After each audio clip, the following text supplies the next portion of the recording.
हम सोच ही रहे थे कि आप आ गए होंगे। कैसी हो तुम? हम अच्छे हैं भैया, और खुश भी। वो तो हमें भी समझ में आ रहा है कि तुम बहुत खुश हो। मायके वालों को एकदम भुला दी हो, एक फोन भी नहीं करती। चलो भाई, अच्छी बात है, तुम खुश रहो। इससे बढ़ के हमारे लिए क्या हो सकता है? भैया भैया थैंक्स। आप दो करवे और शगुन लेकर आए हैं।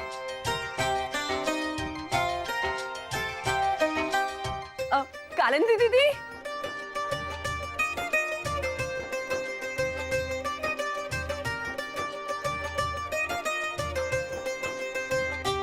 नमस्ते।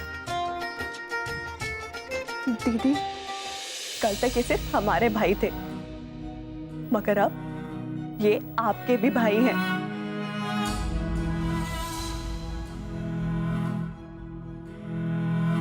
आपके मायके से आए हैं वो, जहां आपके मम्मी पापा अभी सब लोग हैं। और दीदी, सबकी तरफ से जैसे ये हमारे लिए लेकर आए हैं, उसी तरह ये आपके लिए भी करवा और शगुन लेकर आए हैं।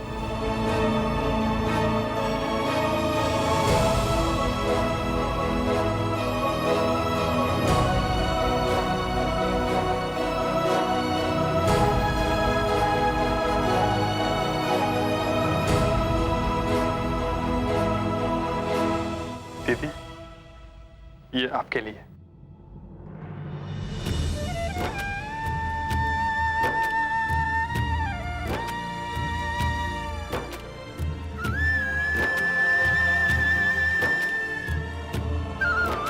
आइंदा से कभी भूल के भी मत कहिएगा कि आपका कोई मायका नहीं है।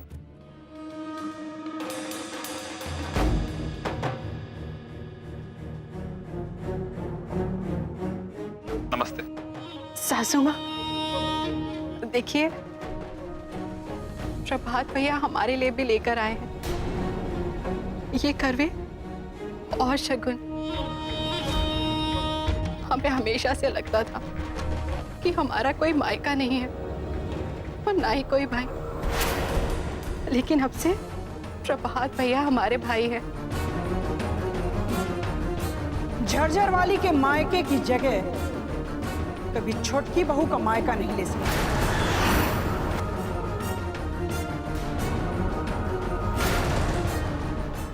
कोई हमें ये नहीं बताएगा कि हमें अपना घर कैसे चलाना है।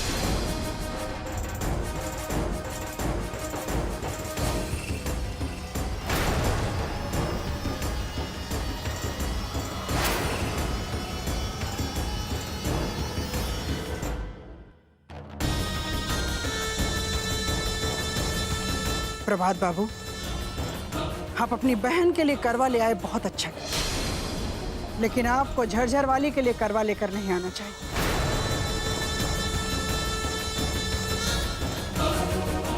वैसे आप ये किसके कहने पर ये करवा लेकर आए?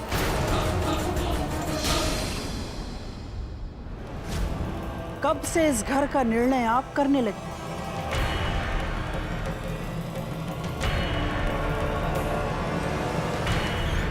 प्रभात बाबू, आप एक करवा लेकर वापस जाइए।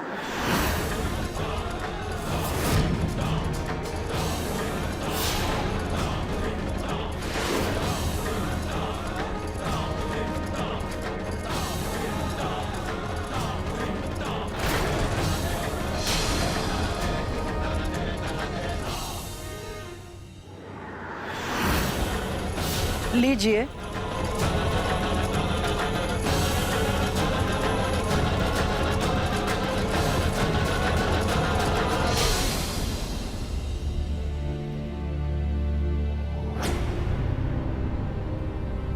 सासू माँ, ये करवा कालिंदी दीदी के लिए हमारे मम्मी पापा ने बहुत मन से भेजा है। छुटकी बहू, अभी तुम इस घर में ठीक से बसी भी नहीं, और हमारी दूसरी बहू को लोग बहन बेटी समझने लगे। अरे ठीक से जानते भी नहीं थे और खैरात में उसके लिए करवा लेकर चले। बिना पूछे जाचे हमारे घर के मामले में तुम्हारे घर वाले घुसे चले आ रहे हैं। झरझर वाली, क्या तुम्हें इस घर में करवा नहीं मिला कि आज तुम बाहर वालों का मुंह ताकने लगी?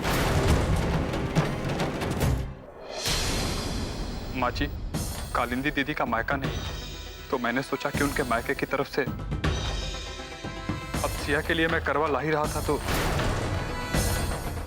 इस घर की बहुओं की जरूरत हम पूरी करेंगे, आप नहीं। मेरा मतलब वो नहीं था माँ जी। पहले आप अपने रिश्ते को अच्छे से निभा लीजिए। झरझर वाली, तुम जाओ।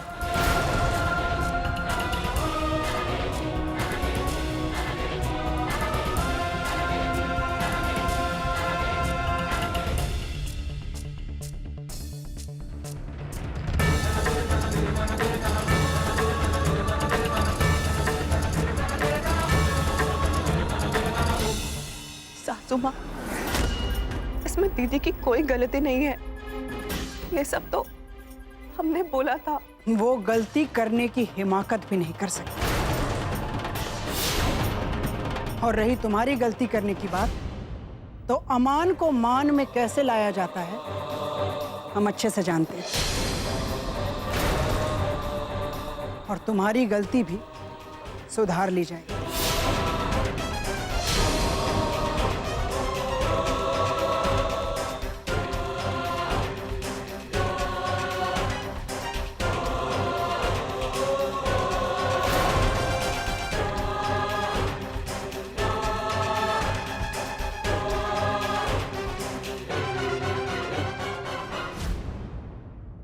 ये घर कैसे चलता है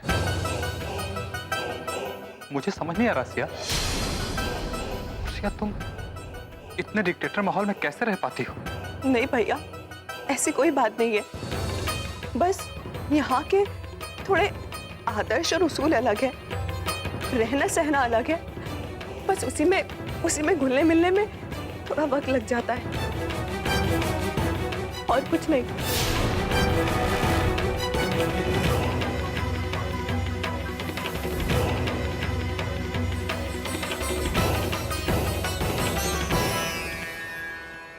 सिया, साफ पानी में रंग का घुलना पता चलता है। मुझे यहाँ का रंग कभी समझ नहीं आया, और ना ही रहन सहन। तुम बुरा मत मानना, लेकिन आज के बाद मैं इस घर में कभी कदम नहीं रखूंगा। बार बार आके यहाँ पे अपनी बेइज्जती कराने से यही अच्छा है। नहीं भैया, मैं जा रहा हूँ। भैया, भैया रुकिए। भैया हमारे, भैया।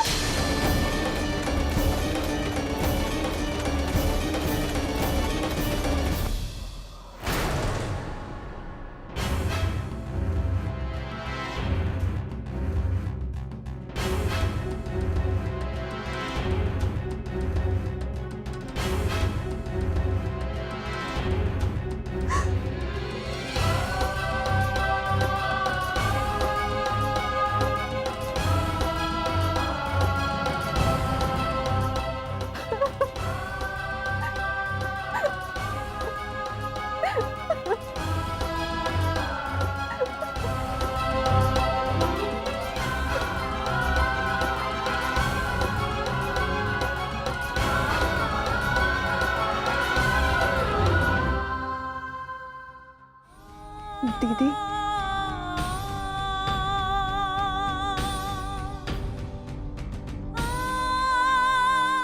दीदी हमें माफ कर दीजिए। जो कुछ भी हुआ है सब हमारी वजह से हुआ है। हमें सासू माँ को बता देना चाहिए था। अगर हम उनसे पहले पूछ लेते तो वो इतना बुरा नहीं मानती, और आपके करवे के लिए भी मान जाती। नहीं सीखा, हम अच्छे से जानते हैं सासू माँ कभी भी इस बात के लिए राजी नहीं होती। पता नहीं क्यों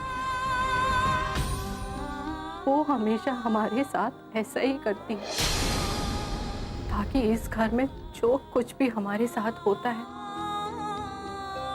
हम उसकी शिकायत किसी से ना कर सके। हम अच्छे से जानते हैं कि हमारे पति हमें धोखा दे रहे हैं। दिन भर किसी लड़की से फोन पर बतियाते रहते हैं।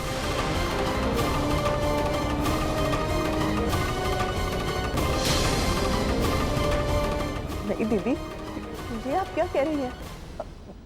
पल पल भैया ऐसा नहीं कर सकते। और अगर ये बात सच है तो सासू माँ कोई ना कोई ठोस कदम जरूर उठाएंगी।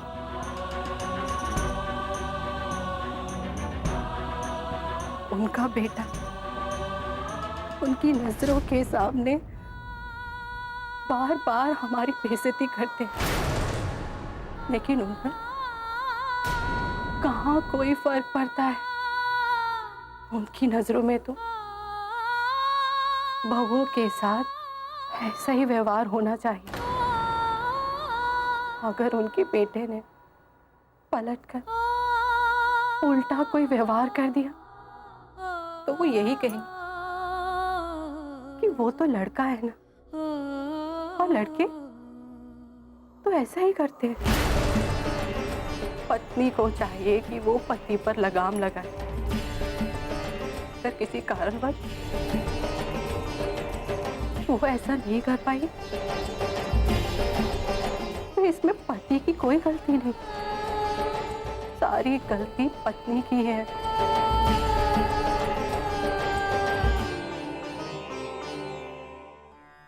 मगर दीदी, हमें लगता है कि सासू माँ को आप बहुत पसंद है, क्योंकि हम उनसे कभी कोई शिकायत नहीं करते, क्योंकि हम दिन रात पूजा पाठ में लगे रहते हैं, क्योंकि हमने उन्हें इस घर का वारिस दिया, हमने उन्हें पोता दिया, क्योंकि हम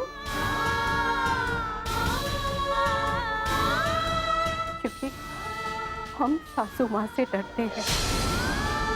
जैसे घर में एक कुत्ता होता है ना, पालतू कुत्ता, जो अपने मालिक पर कभी भी भौंकता नहीं, बल्कि उसके आगे पीछे दुम हिलाता रहता है, बस वैसी ही हालत हमारी इस घर में हो गई।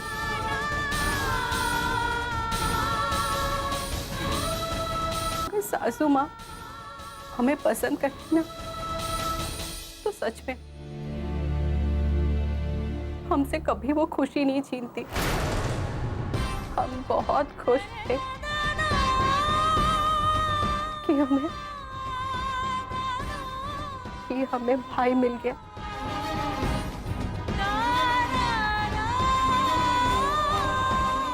वो सिर्फ करवे नहीं थे हमारे लिए, वो करवे मायके का प्रतीक था। लेकिन सिया, माँ जी ने भले ही वो करवे लौटा दी हो, लेकिन सिया हम बहुत खुश हैं। आज हम बहुत खुश हैं कि हमें मायका मिल गया। सिया, हमें मायका मिल गया। तुम्हारे मम्मी पापा ने आज जो कुछ भी हमारे लिए किया है, हमारे लिए शगुन भिजवाया है, उनके लिए हमारे दिल में सम्मान बहुत बढ़ गया है। सिया, हम बहुत खुश हैं। सिया, हम सच्चे दिल से कह रहे हैं, और हमें ये कहने में बिल्कुल भी संकोच नहीं है कि तुम्हारी वजह से हमें इतना बड़ा संबल हासिल हुआ है। तुम मुझसे माफी मत मांगो, बल्कि तुम तो हमारे अकेलेपन में उम्मीद की किरण बन के आई हो। सिया,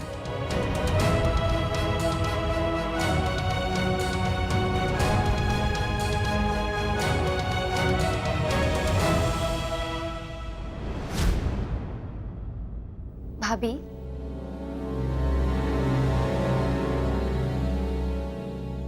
मलकाइन ने आपके लिए करवा भेजा है।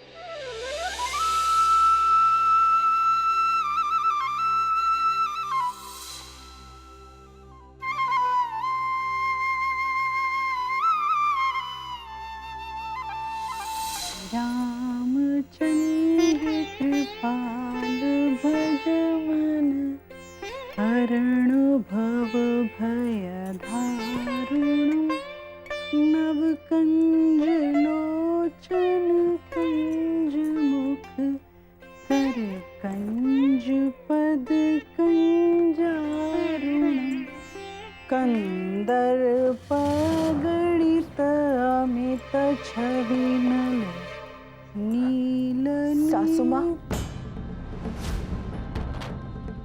हमसे बहुत बड़ी गलती हो गई। हमको आपको पहले ही बता देना चाहिए था जब हम प्रभात भैया से कालंदी दीदी के लिए करवा मंगवा रहे थे। सासू माँ, सारी गलती ना हमारी है, लेकिन करवा मंगवाने के पीछे हमारी कोई गलत मंशा नहीं थी। ना ही हमारा ये मतलब था कि आप कालंदी दीदी को करवा नहीं देती, या फिर कालंदी दीदी को कोई कमी है इस घर में। करवा लाने के पीछे बस छोटी सी बात थी सासू माँ, कि उनको लगे कि उनका भी एक मायका हो गया है। एक कुक्कुर काहे दुब्बर, मालिक दो घर के आना जाना। अरे दो नाव में पैर रखकर आजकल किसका भला हुआ है कि झरझर वाली पार लग जाएगी। यही लिए हम कहते हैं, ना हम इस तरह से अपनी जिंदगी जीते हैं और ना हम चाहते हैं कि हमारे घर में कोई इस तरह से जिंदगी जिए। ब्याह के बाद बहुरियों को अपने मायके को भूल जाना चाहिए, ससुराल को तन मन से अपना लेना चाहिए। हाँ सासू माँ, लेकिन वेकिन कुछ नहीं।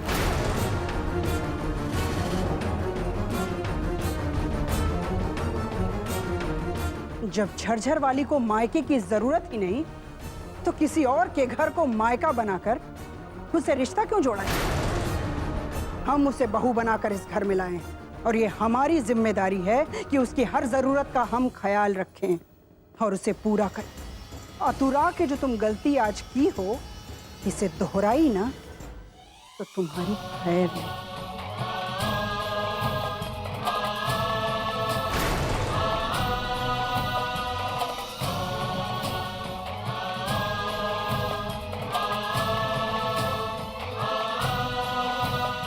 श्री रामचंद्र कृपाल भज मन। इतना उजाने की क्या जरूरत है बहना, हम है ना। अभी बखत है तुम्हारा कमरा खाली करने में, मटिया के बैठे रहो उधर, तब तक हम कुछ जुगाड़ कर ही लेंगे ना। अरे दीदी, पर घर पर क्या बोलेंगे? सबको पता है हमारे एग्जाम खत्म हो गए हैं, बाय गॉड। सब तो यही कहेंगे ना कि जब घर का लीज भी खत्म हो गया तो गोरखपुर में क्या कर रही हो। अरे कोई पूछे तो कह देना कि हमने तुम्हारी काम की बात कहीं चलाई है।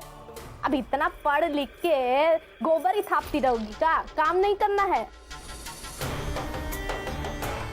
कह देना किसी काम के जुगाड़ में रुकी हुई हो इधर। अरे लेकिन दीदी, बाय गॉड, ये झूठ कब तक बोलना पड़ेगा? अब देखो बहना, ये तो तुम्हारे ऊपर है कि समर बबुआ को कितने दिन में शीशे में उतारोगी। तो आज तुम्हारे लिए बड़े खेल का दिन है। कुछ ऐसा करो कि समर बबुआ राम नाम जपने की जगह तुम्हारा नाम जपने लगे। लेकिन समर बबुआ अगर ठान लिए ना कि करवा चौथ पर घर पहुंचना है टाइम से, तो रोकना बहुत ही मुश्किल हो जाएगा। और अगर वो आ गए करवा चौथ पर, तो सारा प्लान मटिया मेट हो जाएगा। समझ गई?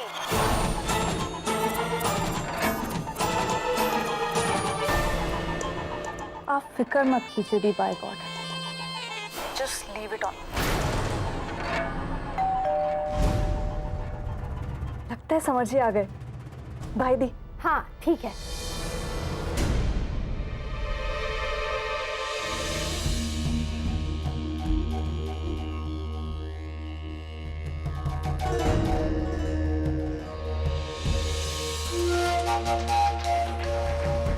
आइए आइए।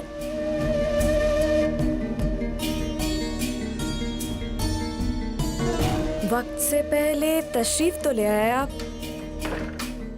लेकिन इसका मतलब ये नहीं है कि मैं आपको जल्दी विदा लेने की इजाजत दे दूंगी। बाय गॉड, आज तो तुम करवा चौथ पर वापस घर पहुंचने से रहे समर।